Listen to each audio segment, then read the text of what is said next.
Besma'ab, Waweld, Mefeskadus, and Amlak. Besma'ab, Waweld, Mefeskadus, and Amlak.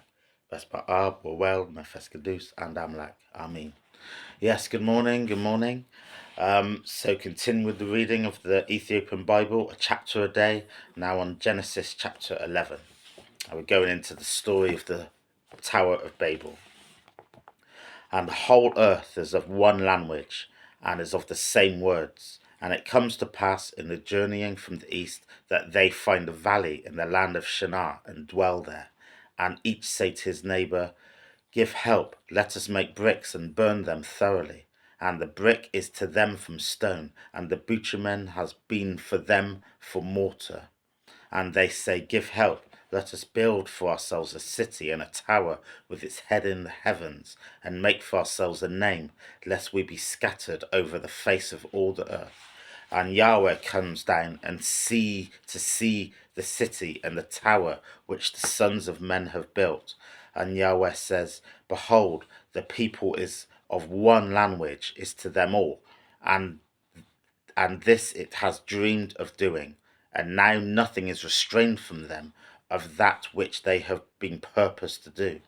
Give help, let us go down there and confuse their language, so that a man will not understand the language of his companion. And Yahweh scatters them from all over the face of all the earth, and they cease to build the city. Therefore one has called its name Babel, for there Yahweh has confused the language of all the earth, and from there Yahweh has scattered them all over the face of all the earth. These are the generations of Shem. Shem is the son of 100 years and begets Arphaxad 2 years after the flood. And Shem lives there in his begotten.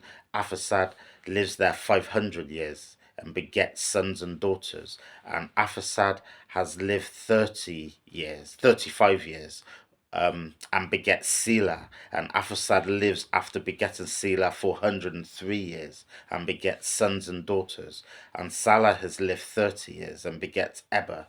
And Salah lives after begetting Eber 403 years, and begets sons and daughters. And Eber lives 34 years and begets Peleg. And Eber lives after his begetting Peleg 430 years and begets sons and daughters. And Peleg lives 30 years and begets Reu.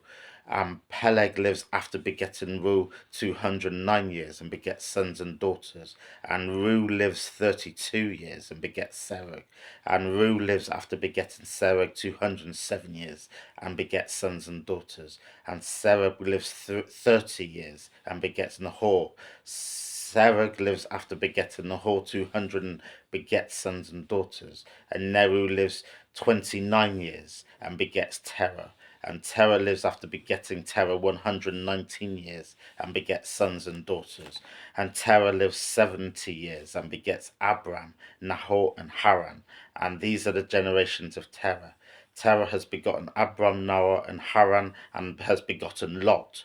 And Haran dies in the presence of Terah his father in the land of birth, and in Ur and the Chaldees. And Abram and Nahor take to themselves wives, and the name of Abraham's wife is Sarah, and the name of Nahor's wife is Milcah, the daughter of Haran. The father of Milcah is Iscah, and Sarah is barren; she has no child. And Terah lives, and bless in love, give thanks. And Terah takes his son Abram and Lot, son of Haran, his son's son, as his daughter-in-law's. Let me read this bit again. Give thanks.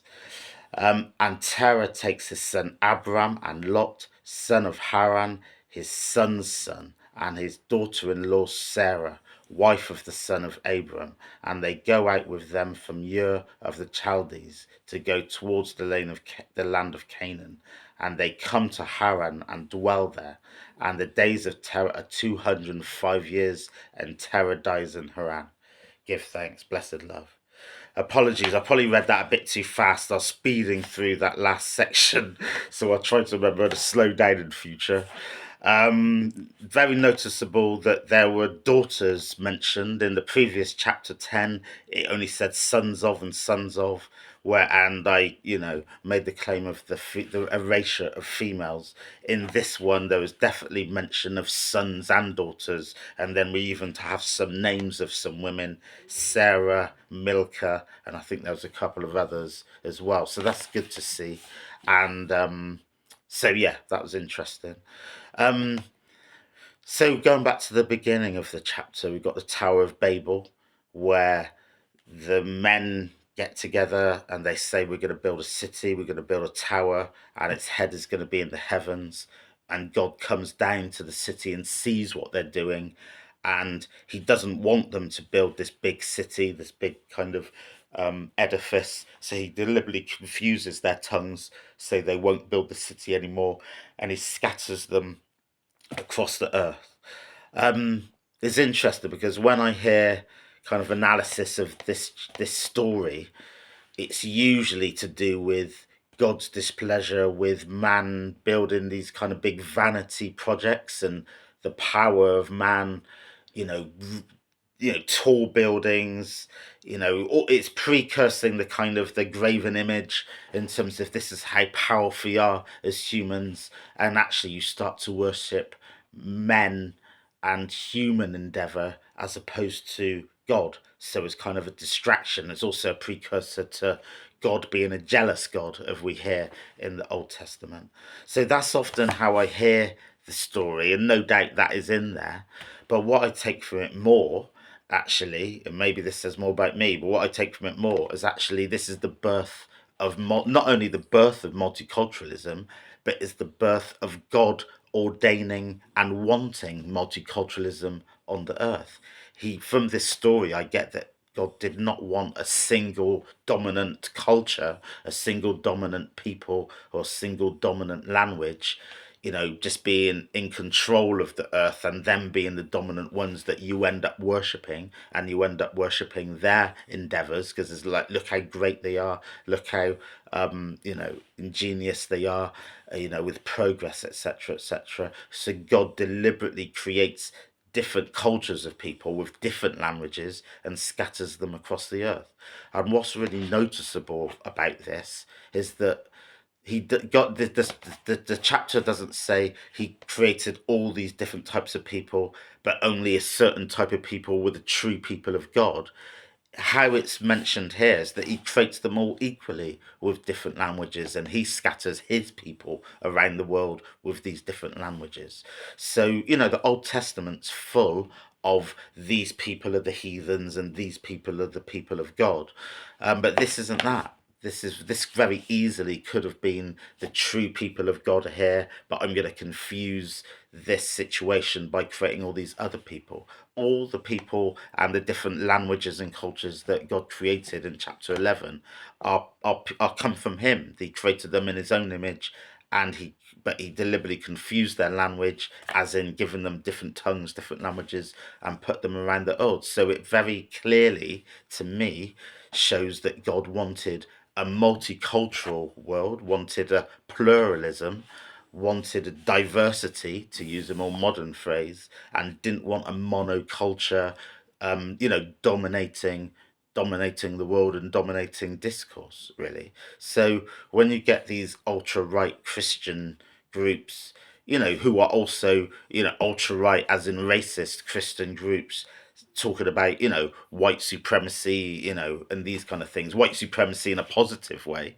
and they're basically racist against everyone else. It's like, well, you haven't read your Bible, because that's not what God wanted. God deliberately created different cultures, and the white, I mean, this might start to get controversial, but the white supremacists, basically, they weren't the first people. Do you know what I mean? They will be one of the next people created and scattered across the earth, but they weren't the original people. I'll leave that as there.